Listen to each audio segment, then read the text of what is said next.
all the guys I know, you are the one guy who has everything.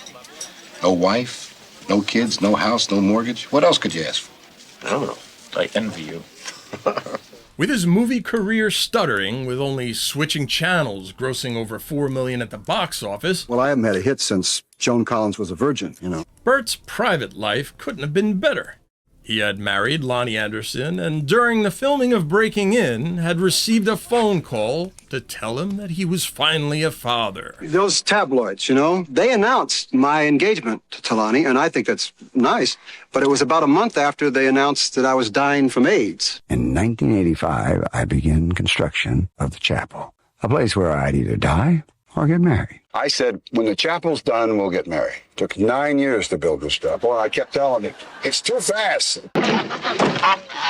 This wasn't Burt's first rodeo. His marriage to Judy Carn in 1963 ended 3 years later, so it took quite a while for him to commit once again. I would say it made me paranoid. Well, I'd like to get married again, but I'd like to make a success of it. At the age of 50, I realized life wasn't all about money and toys. Sure, they were fun, but they didn't guarantee happiness. I had the past to prove it. I found myself pondering and yearning for stability, companionship, and richness that comes from a marriage and a family, things you can't buy. On the other hand, I couldn't wait to become a parent. In my 50s, I felt the time was running out. I want a son.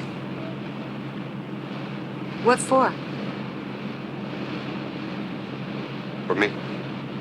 Burt had never made it a secret of his desire to have children. I mean, I'm not thinking about marriage at this particular time. I've been thinking about having a kid for about 10 years. All right, we bought you a kid. Here he is. Your very own child. Now, can we have no more of this carping about having a child? Unfortunately, despite Burt and Loni's eagerness to start a family, Like to make a baby? Loni never fell pregnant. It worked, didn't it? Tell me it worked. Tell me it worked. Burt and Loni's luck changed just after Christmas 1987. Hot damn, the rabbit died. I knew it. I knew it. The rabbit died. When they heard about a girl who was putting her baby up for adoption. I have been born and raised and have in my mind, and I'll never get it out, that when I have a baby, I'm going to have to get married. So I guess I'll have to get married. Is that an official announcement, or? That's an official announcement. When we wanted to be parents, we got married. I'll bet you 10,000 big ones that I'm married within a year. You'd get married just to win. The reason we got married was this young man right here, which was the best decision that we ever made in our entire relationship. So after signing a prenuptial agreement, the date was in place. We knew what we were getting into when we got married. He planned the entire wedding.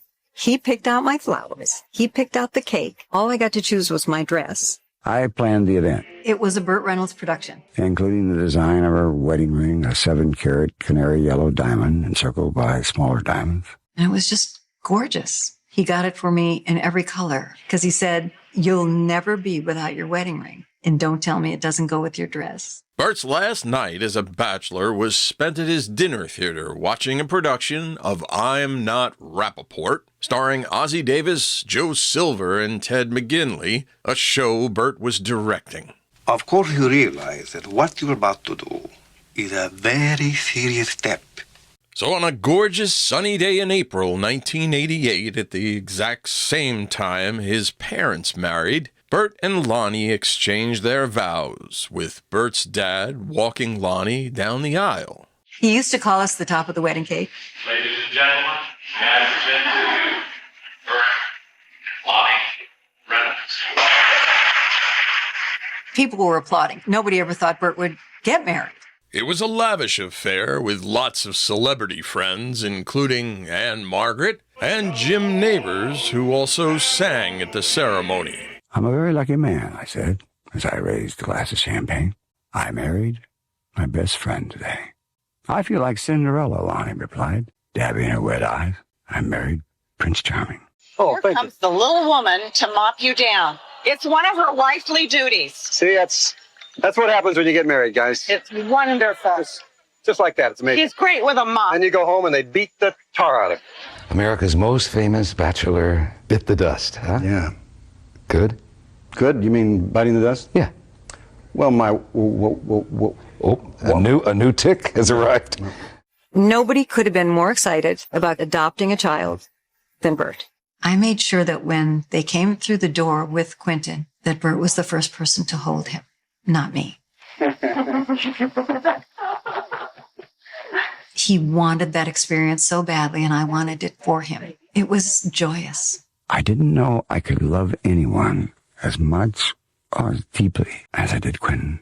First afternoon he was with us, I sat in a rocker and gave him a bottle. This baby, I want you to take it back to its mother.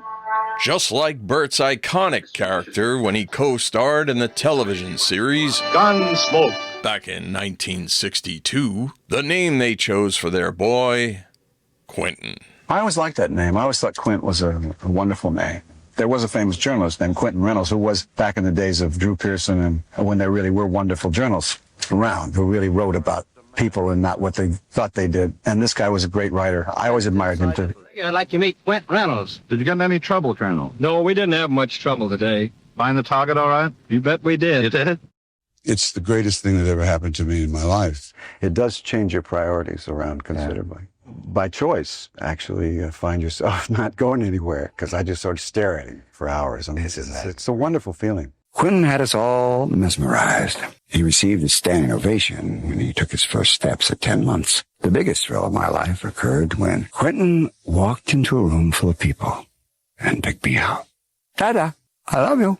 I might not have been a matinee idol any longer, but I was #1 in this young guy's eyes. No, he wants to be with his kid. Quinton's godparents were Ricardo and Georgina Montalban. Oh, hi, Quinton. Yay. Do you like riding with Dad?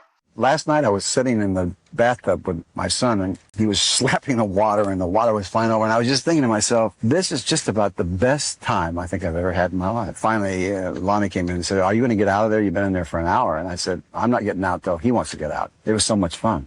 Such unconditional love. Just picking my son up made all my problems disappear. He forced me to mature, something others had tried for years but failed. He didn't care what I did for a living, that I was famous or lived in a big house. He loved me because I was his dad.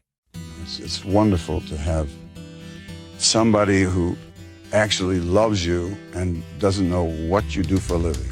It's a wonderful feeling. I mean, he passes the room sometimes and I'll be on television. I'll say, that's Daddy, and he'll go, yeah. As my comfort grew with Quinton, I also became more comfortable with myself. My life took on a greater clarity and a focus. I quit searching for father figures and I finally grew up. I faced myself and I became a man.